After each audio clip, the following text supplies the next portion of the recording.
A wonderful day to you, viewers. Welcome to another edition of the Complete Sports Updates. My name is Abib Kuranga. This is the show where the latest and trending stories in the world of sports are brought to you. I have with me the one and only James Agberibi, and together we shall be taking you through the rounds as far as sports and stories in today's episode. He is concerned. Welcome to the show, James. Thank you very much, Abby. Happy to be here. Yes, absolutely. It's always feels good to be back on Complete Sports Updates. And yes, there have been some news making up the rounds ahead of the 2026 FIFA World Cup qualifiers, including the one involving the Super Eagles of Nigeria's upcoming opponents, the Amavubi of Rwanda, who recently announced the appointment of Adel Amrouche as their head coach ahead of the encounter against Nigeria as well as Lesotho. The Rwandans are actually topping the pile while Nigeria are languishing second to the last on the table. So, James, there's something interesting as regards to this appointment because this is a new head coach, and also we have our own Eric Chelle, who is also new in the Super Eagles setup. So, a new head coach versus a new head coach coming up to lead their respective side for the first time. So, what do you have to say about these new two coaches coming up to play against each other on the 21st of March at the Amahoro Stadium? Yeah, Abib, I think it's the battle of the new coaches. Now the issue there is who is going to enjoy the manager bounce. But I think the Super Eagles might have the edge because Eric Chelle was part of the Malian team. He was in the World Cup qualifiers before he left the Malians, and so I think he has a feel of the qualifiers already. So coming to the Super Eagles now, I'm not saying it's kind of massive advantage for the Super Eagles, but if you look at somebody who has been in the course of the qualifiers already, so for me, I think that he has that slight edge.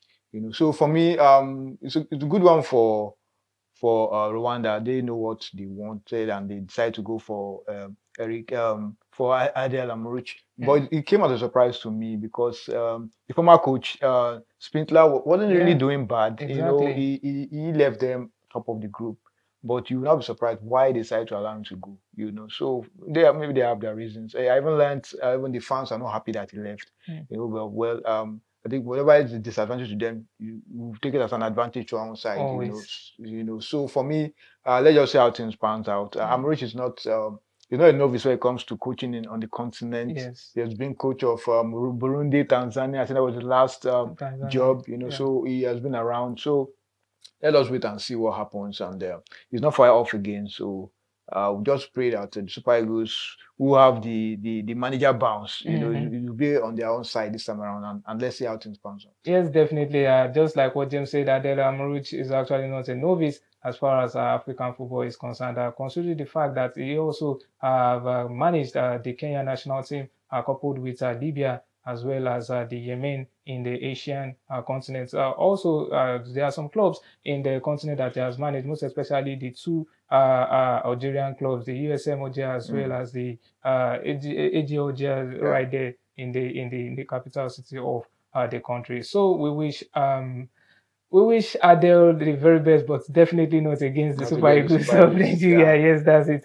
So now, still on the Super Eagles, there's been a particular player who has really been out of the team, Umar Sadiq, the man who actually joined Valencia in this 2024 summer transfer window. But recently, he has been having the playing time, in 2 matches now, he has scored 3 goals for Los Che, and now it's a kind of a headache for Eric Chelle because having Umar Sadiq, who is back among the goal scoring charts, and as well as Tuluaru Kudari for Gong in the Belgian Pro League, who has also scored 16 league goals so far for the team, and also this particular player in Gift Orban, who left Olympique Lyonnais for Offiam in January and has already been banging in the goals for the German Bundesliga side. And coupled with the talisman right there, Victor Osimhen, as well as Victor Boniface, even though he hasn't really been that fantastic player that we used to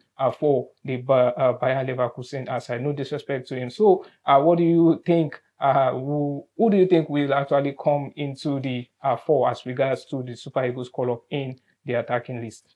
Well, Abib, I think for me, if I'm in the shoes of Eric Chelle, I think I will stick with Victor Osimhen, Victor Boniface, Ademola Lookman, as my forwards. Not as if I will not extend the visitation to a player like Umar Sadiq, because Recently he has been, doing stuff. He never got the opportunity of getting on the score sheet when he was at Real Sociedad, but luckily for him, he's gradually getting there. But Yeah. I'm not too convinced with Umar Sadiq because he has been on the Nigerian national team in the forefront since Rio 2016. So we 2016. expected him to have gone beyond, but Yeah. he's still like a fringe player still in the Super Mm. Eagles. He's yet to convince. Yeah, Yeah. I think I'll still put him in the light with the likes of Taiwo Awoniyi. They've not Mm. really convinced. So it's so difficult to without Osimhen, can this guy step in and do Mm. something? You still have the doubt. Yeah. When Osimhen got injured and wasn't part of the I think the first round of games. I mean, we saw some of these guys, they couldn't still act it because there was no Osimhen. So let's just hope that Osimhen will be there. Then he's going to get the call up based on what he's doing now. Yeah. But he will only come in as a backup. I don't think Sadiq has done enough for people to have that full confidence in him because it's like they don't seems to act it when it comes to the Super Eagles. Why it's always like that, I don't know. So let's just wait and see what happens because he's 28 now. He's no more a young player. So Yeah. we expect him to. Let's just hope that the key man will not get injured because these guys have not really come to the fore and proved to everybody that without the Osimhen they can step in. They've not really convinced anybody.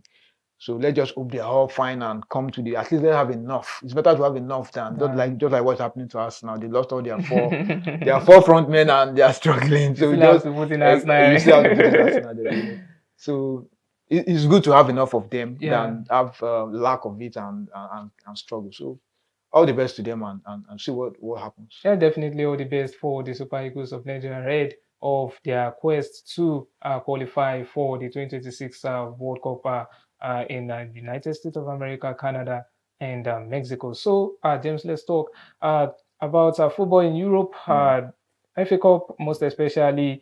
All the big teams in England have actually been knocked out. Yeah. Only Manchester City left in the quarterfinals of the oldest football cup competitions. And there've been so many feelings, thoughts about this season being an underdog for our teams. You can't really say this is the Manchester City that you feel Manchester City are going to win the FA Cup because of their visible struggles at the moment. And you look at the likes of Crystal Palace, Fulham, Bournemouth, not really doing bad. Brighton and Hove Albion also not really doing bad. And you just have the feeling that, well, this season might just be an underdog season as regards to the FA Cup. So what are your thoughts as regards to this situation in the FA Cup?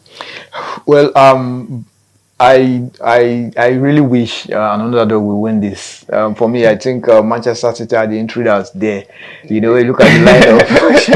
If you look at based on their performance this season, they've not really caught it. They've been, they're just so lucky that they met a lower division side that even scored before them. Yes. They had to fight back and win. What if they've come up against a very decent side, maybe a Brighton, would have given them a run for their money.